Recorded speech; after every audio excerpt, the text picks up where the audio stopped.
ലോലമായ പാരിസ്ഥിതിക സമുദ്ര ആവാസ വ്യവസ്ഥയാണ് കേരള തീരത്തുള്ളത്.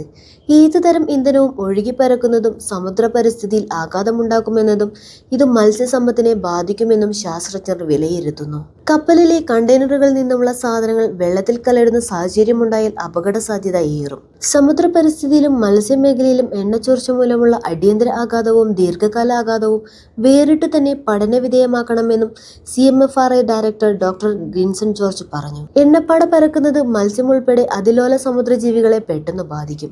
മെച്ചപ്പെട്ട വേനൽ മഴ കിട്ടുകയും കാലവർഷം നേരത്തെ എത്തുകയും ചെയ്തതോടെ ഈ വർഷം മികച്ച മത്സ്യസമ്പത്ത് പ്രതീക്ഷിച്ചിരുന്നു. ഈ കാലാവസ്ഥയിൽ ചെറിയ ഉപരിതല മത്സ്യങ്ങളും തീരത്തോട് ചേർന്ന് കാണപ്പെടുന്ന മീനുകളും സജീവമാകുകയും പ്രത്യുൽപാദനം ഏറുകയും ചെയ്യുന്നതാണ്.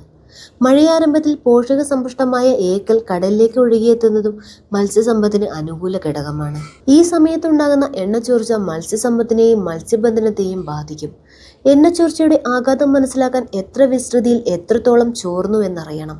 CMFRIയുടെ എൻവയോൺമെന്റ് മാനേജ്മെന്റ് ഡിവിഷൻ സാമ്പിൾ പഠനങ്ങൾ നടത്തുമെന്നും ഡോക്ടർ ഗിൻസൺ ജോർജ് പറഞ്ഞു. മത്സ്യങ്ങൾക്കുണ്ടാകുന്ന പെരുമാറ്റ വ്യതിയാനം. കാൽസ്യം കാർബൈഡ് അപകടകരമായ രാസവസ്തുവാണ്.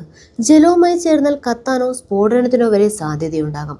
ഡീസലിന് പുറമെ ഫർണസ് ഓയിൽ ഉള്ളതിനാൽ ആഘാതങ്ങൾ കൂടുതൽ ഗുരുതരമായേക്കാമെന്നും ബത്തേരി സെന്റ് മേരീസ് കോളേജിലെ രസതന്ത്രം പ്രൊഫസർ റിസർച്ച് ഗൈഡുമായ ഡോക്ടർ ജോർജ് മാത്യു. ഡീസൽ കടൽ വെള്ളത്തിൽ കലർന്നാൽ മണിക്കൂറുകൾക്കുള്ളിൽ അത് പാളിയായി പടരും. സമുദ്രപ്രവാഹങ്ങളും കാറ്റും പാളിയകൽ പ്രക്രിയ വേഗത്തിലാക്കും.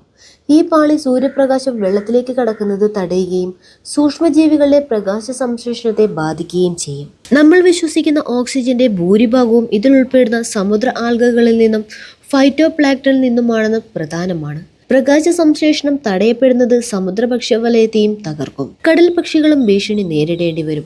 മത്സ്യങ്ങൾക്കും ഇതുപോലെ നാശവും പെരുമാറ്റ വ്യതിയാനങ്ങളും ഉണ്ടാകും. അവയുടെ തീറ്റയും പുനരുൽപാദനത്തെയും ബാധിക്കും. പോളിസൈക്ലിംഗ് ആരോമാറ്റിക് ഹൈഡ്രോ കാർബണുകൾ പോലുള്ള ഡീസലിലെ വിഷസംയുക്തങ്ങൾ സമുദ്രജീവികളിൽ കോശനാശത്തിനും കാരണമാകും. എണ്ണച്ചോർച്ച കടലിലെ ഭക്ഷ്യയോഗ്യമായ ചെടികളെയും ബാധിക്കുമെന്നും ഡോക്ടർ ജോർജ് മാത്യു പറയുന്നു. മത്സ്യത്തൊഴിലാളികൾക്കുണ്ടാകുന്ന തിരിച്ചടി. കടലിൽ എണ്ണ കാണപ്പെടുന്നതിന്റെ തോതനുസരിച്ച് മത്സ്യബന്ധനം താൽക്കാലികമായി നിർത്തിവെക്കേണ്ടി വരുമെന്നും ഇൻകോയ്സ് ഡയറക്ടർ ഡോക്ടർ ബാലകൃഷ്ണൻ നായർ പറഞ്ഞു.